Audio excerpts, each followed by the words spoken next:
400 ವರ್ಷಗಳು ಐಗುಪ್ತದ ದಾಸತ್ವದಲ್ಲಿದ್ದ ಇಸ್ರಾಯೇಲರನ್ನು ದೇವರು ಬಿಡುಗಡೆ ಮಾಡುವಾಗ ಫರೋಹನು ಇಸ್ರಾಯೇಲರಿಗೆ ಹೋಗುವುದಕ್ಕೆ ಅಪ್ಪಣೆ ಕೊಟ್ಟಾಗ ಫಿಲಿಷ್ಟಿಯರ ದೇಶದೊಳಗಣ ಮಾರ್ಗ ಹತ್ತಿರವಿದ್ದರೂ ದೇವರು ಆ ದಾರಿಯಲ್ಲಿ ಅವರನ್ನು ನಡೆಸದೆ ಕೆಂಪು ಸಮುದ್ರದ ಬಳಿಯಲ್ಲಿರುವ ಮರಳು ಕಾಡಿನ ದಾರಿಯಲ್ಲಿಯೇ ಸುತ್ತಾಗಿ ನಡೆಸಿಕೊಂಡು ಬರುತ್ತಾರೆ. ಇಸ್ರಾಯೇಲರೆಲ್ಲರೂ ಆ ಅರಣ್ಯ ಮಾರ್ಗದಲ್ಲಿ ನಡೆದು ಕೆಂಪು ಸಮುದ್ರದ ಬಳಿ ನಿಂತಾಗ ಫರೋಹನು ಅವನ ಮನಸ್ಸನ್ನು ಕಠಿಣ ಮಾಡಿಕೊಂಡು ಮತ್ತೆ ಇವರ ಮೇಲೆ ಯುದ್ಧಕ್ಕೆ ಬರುತ್ತಾನೆ. ಆಗ ಇಸ್ರಾಯೇಲರಿಗೆ ಮುಂದೆ ಸಮುದ್ರವಿದೆ, ಹಿಂದೆ ಫರೋಹನ ಸೈನ್ಯವಿದೆ. ಜೀವದ ಭಯ ಅಲ್ಲಿ ಅವರಿಗೆ ಪ್ರಾರಂಭವಾಗುತ್ತದೆ. ಭಯದಿಂದ ನಡುಗುತ್ತಿದ್ದ ಇಸ್ರಾಯೇಲರನ್ನ ನೋಡಿ ಮೋಶೆ ಹೇಳುತ್ತಾನೆ, ಯೆಹೋವನೇ ನಿಮಗಾಗಿ ಯುದ್ಧ ಮಾಡುವನು, ನೀವಂತೂ ಸುಮ್ಮನಿರಿ ಎಂದು.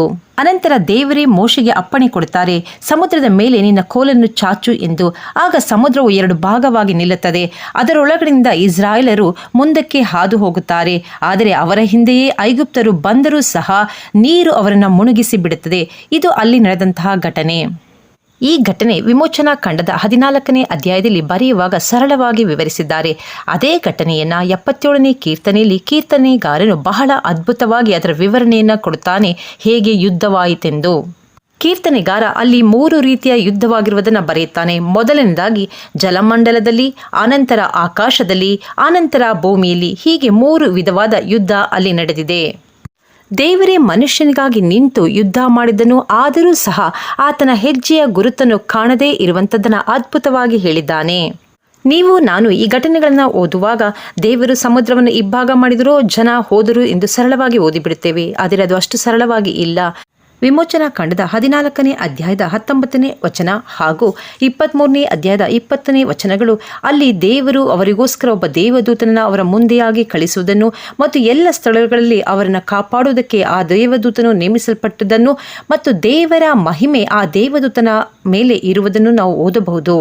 ದೇವ ಮಕ್ಕಳೇ, ನೀವು ನಂಬಿದರೂ ನಂಬದೇ ಇದ್ದರೂ ದೇವರು ನಿಮಗಾಗಿ ಯುದ್ಧ ಮಾಡುತ್ತಾನೆ. ನಿಮ್ಮ ಸುತ್ತಲೂ ದೂತನನ್ನ ಕಾವಲಾಗಿ ಇರಿಸುತ್ತಾನೆ. ಇದನ್ನು ಹಳೆಯ ಒಡಂಬಡಿಕೆಯ ಅನೇಕ ಘಟನೆಗಳಲ್ಲಿ ನಾವು ನೋಡಬಹುದು. ಎಲೀಷನ ಕಾಲದಲ್ಲಿ ನಡೆದ ಸಂಭವದಲ್ಲಿ ಎಲೀಷನಿಗೆ ದೇವದೂತರು ರಥಾಶ್ರತಗಳಾದ ಯುದ್ಧ ಸೈನ್ಯವನ್ನು ಅವನಿಗೋಸ್ಕರ ಕಳುಹಿಸಿದ್ದನ್ನು ನೋಡಬಹುದು. ಇನ್ನು ದಾನಿಯೇಲನ ಪ್ರಾರ್ಥನೆಗೆ ತಡೆಯಾಗಿ ನಿಂತಿದ್ದು ಆಕಾಶ ಮಂಡಲದ ಲೋಕಾಧಿಪತಿಗಳ ಸೈನ್ಯ. ಅದಕ್ಕೆ ವಿರುದ್ಧವಾಗಿ ದೇವದೂತನು ಹೋರಾಡುವುದನ್ನು ನಾವು ಗಮನಿಸಬಹುದು. ಅದಕ್ಕೆ ಪೌಲನು ಹೊಸ ಒಡಂಬಡಿಕೆಯಲ್ಲಿ ಬರೀತಾನೆ, ನಾವು ಹೋರಾಡುವುದು ಕೇವಲ ಮನುಷ್ಯ ಮಾತ್ರದವರ ಸಂಗಡವಲ್ಲ, ನಮಗೆ ಕಾಣದ ಒಂದು ಆತ್ಮಿಕ ಮಂಡಲದ ಯುದ್ಧ ಯಾವಾಗಲೂ ಇರುತ್ತದೆ. ಆ ಯುದ್ಧಕ್ಕೆ ಬೇಕಾದ ಎಲ್ಲ ಆಯುಧಗಳನ್ನು ದೇವರೇ ನಮಗೆ ಒದಗಿಸಿಕೊಟ್ಟಿದ್ದಾನೆ.